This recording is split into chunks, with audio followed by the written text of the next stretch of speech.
Wisconsin is the drunkest state in America once again. A drunk man attempted to steal Lenin's body from a mausoleum in Moscow, and a woman was arrested for twerking on an elderly man's casket at a funeral. These are the weird stories for Thursday on Weird AF News, the only daily weird news podcast hosted by a gentleman inside a closet. Oh, thank you. Congratulations, Wisconsin is the drunkest state in America once again. Wisconsin kicking ass in the world of alcoholism. It is the drunkest state in America, according to research conducted by 24/7 Wall Street. They utilized data from country health rankings. 25% of Wisconsin adults drink heavily. Ooh, we need to get the definition of heavily. Is that a six-pack? At least, I would say that's probably heavily drinking. A six-pack? Maybe not to people in Wisconsin. Maybe half a keg is where they begin their night. You guys want to pregame with a half a keg? 25% of adults drink heavily in Wisconsin, and that is 6% more than the national average. 35% of fatal car accidents are alcohol-related as well in Wisconsin. Congratulations. That number is 9% higher than the national average. Wow. And when you think about how there's just not a lot of people in Wisconsin, right? I mean, you're out there in the middle of nowhere, these roads, you're not coming across so much traffic, I'd imagine. So, and you're still crashing into people. The only other car on the road that night, and you had to hit it, huh, Wisconsin? If you're curious as to which state came in second place, it's Iowa, where 24.6% of adults drink excessively. South Dakota, Montana, and North Dakota round out the top 5 spots. All these states are cold, I've noticed. That seems to be a running theme. It's cold, nothing else to do but drink. I'd imagine Alaska's got to be up there, right? Who can beat Wisconsin, though? 25.2%. And they are the 2-time consecutive alcoholic MVP.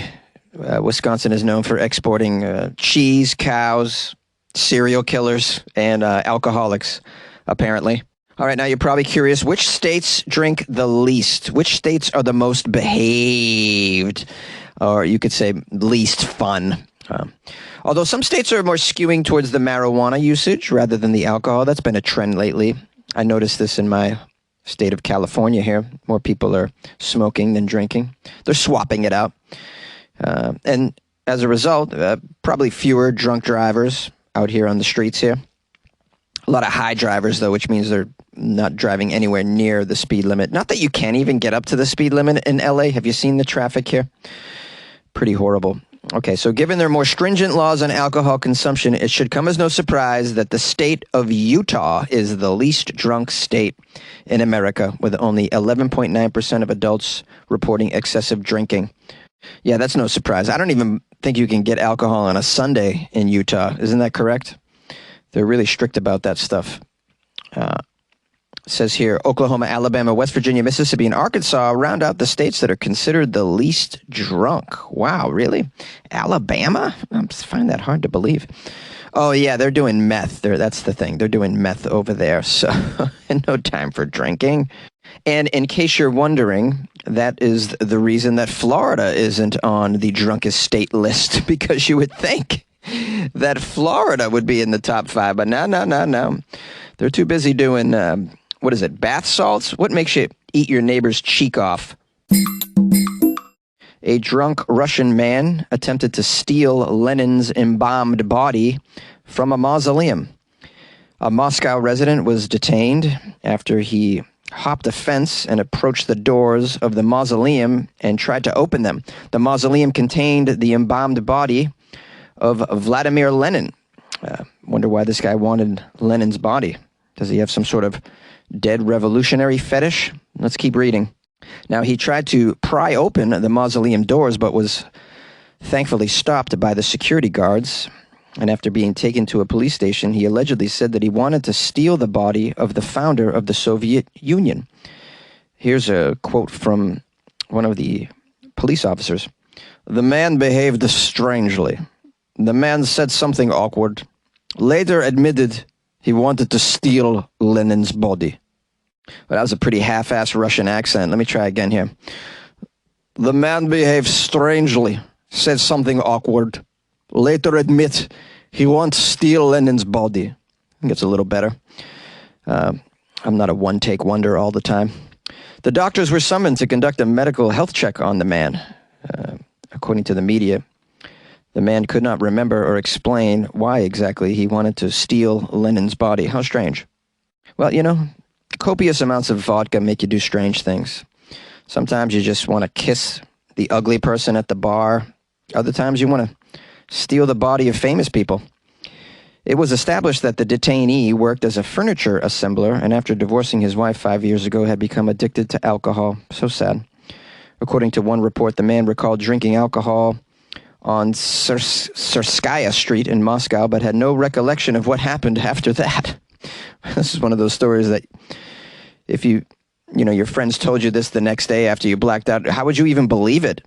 You have that embarrassing / enlightening moment the next day with all your friends, like, yo, bro, you were so wasted last night. Do you remember what you did? You're like, no, what did I do? What did I do? Did I shart at the party? Did I shart myself again? No, worse, bro. Worse than a shart. You tried to break into a cemetery and steal Ronald Reagan's body. Very odd, man. I don't know what you're thinking. Now, just to round this story out with some legit information, the mausoleum of the communist theorist Lenin, who died in 1924, was considered a very important site during Soviet times, with millions of people visiting the memorial annually. After the collapse of the Soviet Union, however, there were attempts to bury Lenin in a normal grave, but the plans were never realized. Well, it sounds to me like you need to keep him in a more guarded grave rather than a normal grave, because if this was a normal grave, the guy probably could have got access to the body, because all you really need is a shovel, right, for a normal grave. I think you need him behind walls and fences. Mausoleum seems right for this. I mean, they're going to keep him there now, for sure. Yay! A woman was arrested for twerking on a casket at a funeral, keeping with the theme of desecrating the dead. The story is out of Atlanta. It was a grim ending to an already emotional day for the family of 87-year-old Henry Williams, who is being laid to rest at Atlanta's Meadow Valley Funeral Home. The Georgia family was saying goodbye to their dearly departed as the pallbearers carried the casket to the hearse. It was at that moment that their day of mourning was forever destroyed by an uninvited woman, 24-year-old Leshaniqua Walker, who claims she had a relationship with the deceased man, Mr. Henry Williams. We have a play-by-play from one of the pallbearers who recalls this tragic incident. Well, we were carrying the casket out of the funeral home to the hearse when all of a sudden this girl in booty shorts and high heels runs over, jumped in between the hearse and the casket. She squatted down. She put her hands on her knees and her backside was bouncing up and down, up and down. She started bouncing on the casket, crying, "This is for you, Daddy. This is for you, Daddy. Just how you like it, Daddy." And, two of my brothers who were holding the casket up front tried to push her away, and that's when the casket slipped out of their hands, unfortunately. According to the family, when the casket hit the ground, Henry Williams fell out onto the pavement. That's when Leshaniqua Walker jumped on top of Williams's dead body with one leg on each side and began twerking to "Don't Drop That Thun Thun" by Fanatics. That's a song that was playing on her cell phone. Now, I admit I've never heard "Don't Drop That Thun Thun." I don't know what a thun thun is. Maybe it's a casket. Maybe it's "Don't Drop That Casket." Too late, it dropped. And then she was twerking to the song on her cell phone. Horrible scene. The family was able to quickly restrain her and pull her off the old man, who she refers to as Daddy, clearly. Police arrived within minutes, taking her into custody. According to the report, Walker stated that her and the deceased elderly man were in a secret relationship for over 2 years. Walker said that Williams, the deceased, nicknamed her Brown Sugar and paid her to twerk on him every Tuesday, Wednesday, and Saturday night in a private room at the nursing home. Does the nursing home know this is going on? I mean, I imagine a lot of other residents of the nursing home on Tuesday, Wednesday, and Saturday heard "Don't Drop That Thun Thun" coming from his room. Now, the family of Henry Williams refuses to believe this woman's story about the twerking history. even though the police confirmed that she visited the nursing home numerous times over the last 2 years, according to the records. If I was to guess, Henry would want this at his funeral then, a little twerking on your body after all is said and done from someone who gives a damn about you, I would like this as well. Anyone who's ever twerked on me, when I die, you come to my funeral. You twerk on me one more time if you feel like you have to. Just the idea of it makes me feel great. I want my funeral to be fun. I want some dropping it to the thun at my funeral, please, if you could, with the R&B music in the background as well, going on with the thun thing, with a twerking to the thun. I need to hear this song, to be honest with you. You like podcasts? You're listening to my podcast. Maybe you thought to yourself, I'd like to make a podcast. Too difficult. No, not with Anchor. Anchor has free creation tools that allow you to record and edit your podcast from your phone or your computer. Anchor distributes your podcast to Apple, Spotify, Stitcher, and more. They have advertising integration, so you can even make a little money off your podcast. Everything you need to make a podcast in one place. Download the free Anchor app or go to anchor.fm to get started. And good luck with your podcast. Good luck with your creation. Good luck with your life, man. Yay! Well, hello, my little lovelies. Thanks for spending some time with the Weird AF News podcast. It's one of a gazillion podcasts out there, so I really, really appreciate it. This is your humble host, just trying out an accent here. I'm always trying to work on my accents because they're terrible. They're very terrible. And if I'm ever going to get out of this closet, I need to improve in all aspects of my performance. Thanks for joining me. Just want to say that I was thrilled that I got so many messages, and someone even joined the Patreon. So I'm very humble and grateful for Kimberly Steiner for joining the Patreon, for becoming a patron of the arts. Kimberly Steiner. Big shout out to Kimberly for showing support and love for the Weird AF News podcast. Thank you so much, Kimberly. Please enjoy the extra Weird AF content in the Patreon.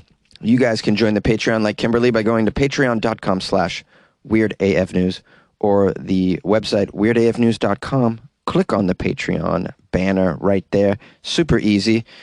You don't have to do anything to help the show. If you don't have any extra cash, it's totally fine.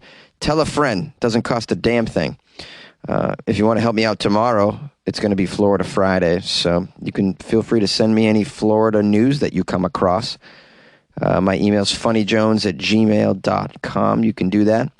And we'll try and piece together a quality Florida Friday episode, as I usually do.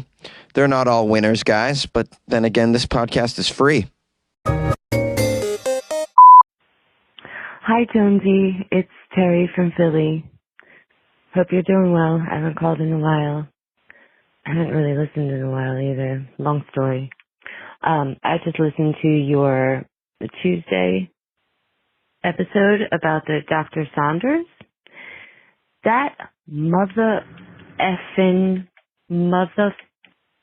that is not okay. And I wanted to use this opportunity to say that this is a reason that we need to talk to our children about sexual appropriateness, sexual stuff from adults to children more often, more aggressively, I guess.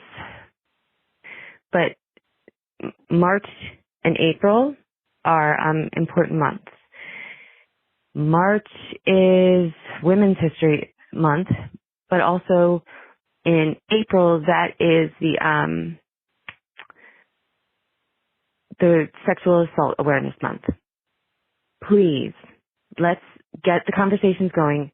The only way we can make this end, sexual assault against anybody, is conversation. So to bring no more, we have to talk so much more. To our boys as well. This happens to boys, girls, men, women, all shapes and sizes, all gender identifications, all whatever. The conversation needs to be loud, it needs to be proud, it needs to be often, and it needs to be started now. No more Dr. Saunders. No more victims. No more assault. Thank you. Sorry, I got all heavy, but it's important. It's something important that we all need to talk about. This is a conversation men need to have with men, women need to have with men, women need to have with women, yada yada. All right. Love you, weirdos. Have a good day. Bye. Hi, Jonesy. It's Connie in Cedartown, Georgia. And I was calling about, well, a couple things in your recent podcast. And one of them was your Valentine's Day when you mentioned one of the Journey songs you liked that was a romantic song. And the only one I could think of is one by Heart called What About Love? I think that's my favorite romantic song. Usually most of the others are too mushy and like I call just, pure tree sap. So most of the time I don't listen to slow songs because they're usually not that good. And then you mentioned the ban on red shoes at a club called Hillary's in Australia. I've got red sneakers, but I'm not a bad person. So does that mean if I go over there to Perth that they would throw me out of that nightclub? That's so weird.